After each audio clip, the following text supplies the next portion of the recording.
12 अक्टूबर 99 पाकिस्तानी सियासी तारीख़ के अंदर बाज़ वाक़यात ऐसे हैं जिसने पाकिस्तानी रियासत को बहुत कमज़ोर किया है। उसी में से 12 अक्टूबर 99 एक मुंतखब वज़ीर आज़म को उस वक्त के आर्मी चीफ़ ने उठाकर बाहर फेंका और इक़्तिदार के ऊपर कब्ज़ा कर लिया।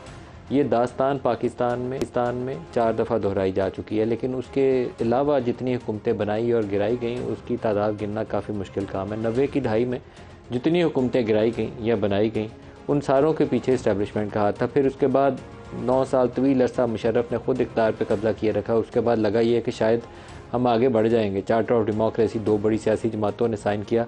इनमें से एक जमात जो थी PMLN, वो कभी वो इस्टेब्लिशमेंट की पसंदीदा बन जाती थी, फिर उसको इक़्तिदार से गिराने के लिए पीपल्स पार्टी वाले साथ मिल जाते थे, फिर दूसरे की बारी लग जाती थी। ये बारियाँ चलती रही और मुल्क कमज़ोर होता गया और इस्टेब्लिशमेंट हुकूमतें बनाती भी रही और गिराती भी रही और काम आगे चलता रहा।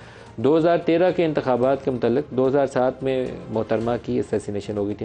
इंतहाई तकलीफ थे वाक़या पाकिस्तान की तारीख़ के अंदर, वो वाक़यात जिनको कभी नहीं भुलाना चाहिए। उसी में से 1 दिसंबर 2007 का वाक़या।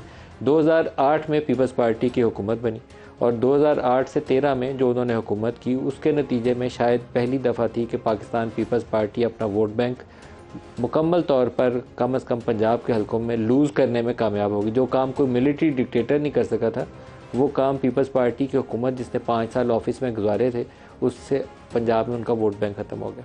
2013 से 18 नून लीग की हुकूमत आती है, तो जिस तरीके से चौथे साल में पीपल्स पार्टी का प्राइम मिनिस्टर यूसुफ रज़ा गिलानी एक अदालती फ़ैसले के नतीजे में नाअहल करार पाया था, उसी तरीके से PMLN के उस वक्त के वज़ीर आज़म नवाज़ शरीफ जो 12 अक्टूबर 99 को एक मार्शल के नतीजे में गए थे, वो 2017 में पनामा पेपर्स का केस सुप्रीम कोर्ट के सामने था और पनामा पेपर्स का केस सुनते सुनते अचानक उनको इकामा मिला। इकामा के अंदर से अकाउंट रिसीवेबल मिला और उन्होंने उसको कहा कि सादिक और अमीन नहीं है, तो डिसक्वालीफाइड।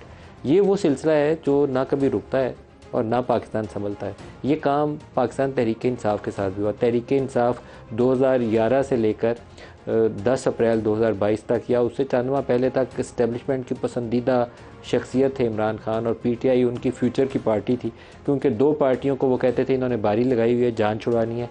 इमरान खान के ऊपर ये 10 साल की इन्वेस्टमेंट जो थी, ये 10 अप्रैल 2022 को ज़मीन बोस हो गई, जब उन्होंने उस वक्त के आर्मी चीफ को मीर जाफ़र और मीर सादक के अलकाबात से पुकारना शुरू कर दिया। और फिर ये सिलसिला चलते चलते 9 मई 2023 हो गया। और 9 मई 2023 भी उतना ही भयानक और ख़ौफनाक है जितना पाकिस्तान में कोई मिलिट्री डिक्टेटर मार्शल लगा दे, क्योंकि अपनी कौम को अगर फ़ौज से लड़वा दिया जाए तो वो फिर मुल्क के अंदर जो अनारकी फैलती है वो अगर कोई सियासतदान देख नहीं सकता तो वो भी काबिल अफसोस है। लेकिन क्या हम इन वाक़यात से कुछ सीख के आगे निकलेंगे? काफ़ी मुश्किल सवाल है और इसका जवाब भी आसान नहीं है। मुझे लगता नहीं है कि हम अभी तक भी इसे सीख पाए। हमने मुल्क 2 हिस्सों में बांट दिया अपना, नहीं सीख पाए। ख्याल ये था कि शायद 71 के बाद ये दोबारा काम नहीं होगा, नहीं रुके हम लोग।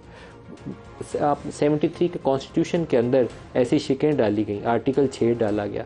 ख्याल ये था कि ये डिटेर करेगा, रोकेगा, खौफ पैदा करेगा, लेकिन उसके बावजूद 77 दोबारा हो गया।